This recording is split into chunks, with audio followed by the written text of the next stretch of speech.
তা আপনার কি মনে হচ্ছে যে আপনার লাক ঠিক ফেভার করছে না? আপনি অনেক জায়গায় ঘুরছেন বারে বারে, আপনার কুণ্ডলিতে প্রচুর দোষ আছে।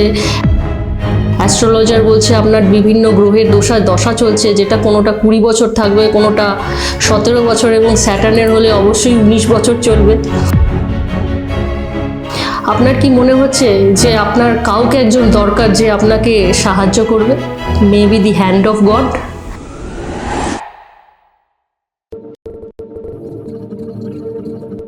Hello, myself Amrita. আমি আবার এসে গেছি আমার অ্যাস্ট্রো উইথ অমৃতা চ্যানেলে।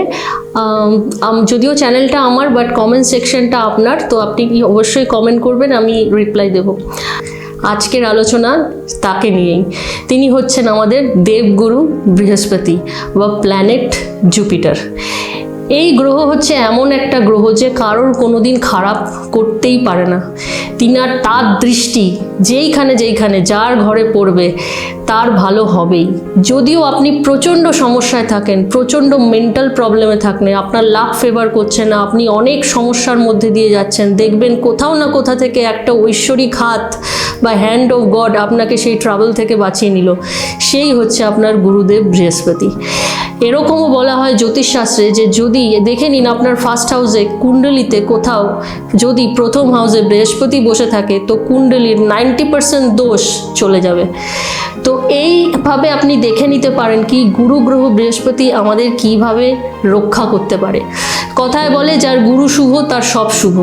সেই জন্যই আজকের আমার এই আলোচ্য বিষয় এই গুরু গ্রহ বৃহস্পতিকে নিয়ে। বৃহস্পতি অনেক ভারী প্ল্যানেট এবং ইফেক্টও দেয় অনেক বেশি। পঞ্চম, সপ্তম এবং নবম দৃষ্টি থাকে, এবং রেট্রোগেট হলে পেছনের ঘর থেকেও কিন্তু ইফেক্ট দেয়। সেক্ষেত্রে 6টা জায়গায় বা 6টা ঘরে এর এফেক্ট থাকবে। আপনার ম্যারেজ, আপনার সন্তান, আপনার পড়াশোনা, আপনার ব্যবসা, আপনার কেরিয়ার সর্বত্র বিরাজমান এমন হচ্ছে বৃহস্পতি দেব। এবং এই গ্রহের শুভ দৃষ্টি যেখানে পড়বে সেখানে কিন্তু সেখান থেকে সে বেঁচে যাবে। ধরুন আপনার ম্যারেজ হাউসে কোনো পাপ গ্রহের দৃষ্টি আছে, কিন্তু সেই একই সাথে বৃহস্পতি তাতে পঞ্চম বা সপ্তম বা নবম দৃষ্টি দিচ্ছে, আপনার ম্যারেজ থেকে কোনো দিন সেপারেশন বা ডিভোর্স হবে না। যদি আপনার সন্তান ভাব বা আপনার এডুকেশনের ভাবে কোথাও কোনো ম্যালিফিক গ্রহের কোনো প্রভাব থাকে, কিন্তু সেখানে যদি গুরু গ্রহের দৃষ্টি থাকে, আপনি সেখান থেকে বেঁচে যাবেন। তো এই বৃহস্পতিকে মজবুত করার এবং বৃহস্পতিকে ভালো রাখার কি উপায় হতে পারে সেই নিয়ে আজকে আলোচনা করব। প্রথম এবং প্রধান উপায়, বৃহস্পতি আমাদের গুরু। তো আপনাদের লাইফে যারা গুরুস্থানীয়, যেমন দেখুন আপনার বড় দাদা, বড় কেউ সম্পর্কে আপনার চেয়ে বড়, আপনার বাবা, আপনার মা, আপনার দাদু দিদিমা, যারা আপনার থেকে বড়, এবং সর্বোপরি আপনার টিচার, আপনার বস, এরা হচ্ছে আপনার গুরু, যাদের থেকে আপনি শিক্ষা লাভ করেছেন। এদের অসম্মান কোনোভাবেই করবেন না, তাহলে কিন্তু গুরু অসন্তুষ্ট হয়। গুরু জ্ঞান দান করে, তার মানে গুরু কোথায় আছে? যেখানে জ্ঞান আছে, মানে শিক্ষালয়, বিদ্যালয়, কলেজ, ইউনিভার্সিটিস, যেখান থেকে আপনি জ্ঞান আহরণ করছেন, আপনার কাজের জায়গা, সেই সমস্ত জায়গায় গুরু আছে। তো আপনি সেই সমস্ত জায়গায় নিজেকে ভালো রাখার চেষ্টা করুন, নিজে জ্ঞান আহরণ করুন এবং জ্ঞান দান করুন। আপনি দেখবেন অনেক সময় যেখানে আপনার কাছে যতটুকু জ্ঞান আছে, যখনই আপনি সেই জ্ঞান অপরকে দান করবেন, ভাবুন আপনার কালিগ, আপনার নতুন কোনো একজন কালিগ আপনার কাছে নিউ জয়েন এসছে, আপনি তাকে শেখালেন, আপনি কিন্তু ওখানে বৃহস্পতিকে আপনার নিজের মজবুত করলেন। আপনার কোনো স্কুলে গেলেন, আপনি ধরুন পড়াশোনার কাজে নিযুক্ত, সেখানে আপনি ছাত্রদের পড়াচ্ছেন, আপনি বৃহস্পতির কাজ করছেন। কিন্তু ধরুন আপনি কোনো স্কুল বা কলেজের সাথে যুক্ত নন, আপনার বাড়িতে কোনো বাচ্চা ছেলেপুলে এলো বা কেউ এলো, তাকে আপনি কিছু ভালো উপদেশ দিলেন, আপনি বৃহস্পতিকে স্ট্রং করছেন। সেইভাবে আপনি ধরুন কোনো বাচ্চাদের স্কুল সেখানে যদি আর্থিক সাহায্য করেন, আপনার বৃহস্পতি মজবুত হবে। ধরুন কোনো মেধাবী ছাত্র আপনার কাছে যথেষ্ট ভগবান দিয়েছে বা আপনার সেই ক্যাপাবিলিটি আছে আপনার আর্থিক সাহায্য করার, দেখলেন কোনো মেধাবী ছাত্র আছে যে পড়াশোনার টাকা বা পয়সার অভাবে পড়াশোনা চালাতে পারছেন না, আপনি তার স্কুল ফিস দিয়ে দিলেন, আপনার বৃহস্পতি অনেক বেশি স্ট্রং হবে। শুধু জীবনে ইয়েলোর মাত্রা মানে হলুদের প্রভাবও যদি বাড়িয়ে দেন সেটা বৃহস্পতিকে স্ট্রং করে। কিন্তু সোশ্যাল ওয়ার্ক, সোশ্যাল দান, এগুলো কিন্তু বৃহস্পতিকে ভালো করার অনেক বড় উপায়।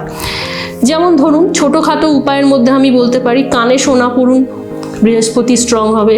এটা আপনি ধরুন বলা হয় গণেশজিকে লাড্ডু দিলেও বৃহস্পতি স্ট্রং হয়, তাতে বৃহস্পতি স্ট্রং হতে পারে। আপনি হলুদের ব্যবহার বাড়িয়ে দিন, স্যাফরনের তিলক লাগাতে পারেন, তাতেও বৃহস্পতি স্ট্রং হয়। কিন্তু সব থেকে বেশি স্ট্রং হয় যদি আপনি দান করেন। স্কুল ফিস ভরা থেকে শুরু করে কোনো কিছুর যেখানে শিক্ষা এবং যেখানে জ্ঞান বন্টন হচ্ছে সেইখানে যদি আপনার অ্যাক্টিভ পার্টিসিপেশন থাকে, আপনার বৃহস্পতি অনেক ভালো হবে। এবার এই বৃহস্পতি ভালো হলে আপনার কি হবে?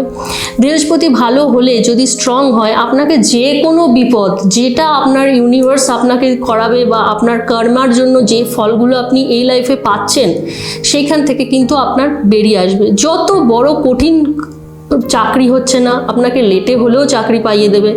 আপনার বিয়ে, আপনার ব্যবসা, বিজনেস সব কিছুকেই এই গুরু নিয়ন্ত্রণ করে। সেই জন্য বলে না, যত কুণ্ডলিতে যত দোষ থাকুক, যাই থাকুক, বৃহস্পতি কোনো অ্যাস্ট্রোলজারের কাছে আপনি যাবেন, সবার আগে দেখবে কিন্তু এত প্রবলেম আছে, এর বৃহস্পতি কোথায় বসে আছে। অনেক সময় দেখুন বৃহস্পতি ষষ্ঠভাবে যদি ডেবিলিয়েটেড হয়ে যায় কোনো কারণে, ধরুন যেমন বৃহস্পতি মকর রাশিতে নিচ হয়ে যায়, এরকম যদি কোনো পজিশন থাকে, সেখানেও কিন্তু বৃহস্পতি চেষ্টা করে ভালোই করার। অনেক সময় কিন্তু বৃহস্পতি নিচের হয়ে যায়, বৃহস্পতিকে একটু স্ট্রং করতে গেলে বৃহস্পতি যদি নিচের হয়ে যায়, বেশি করে দেখবেন যে ষষ্ঠভাবে যদি হয়ে যায়, একটু মানুষ ডায়াবেটিক হয়ে যায় বা পেটের প্রবলেম দেখা দিতে পারে।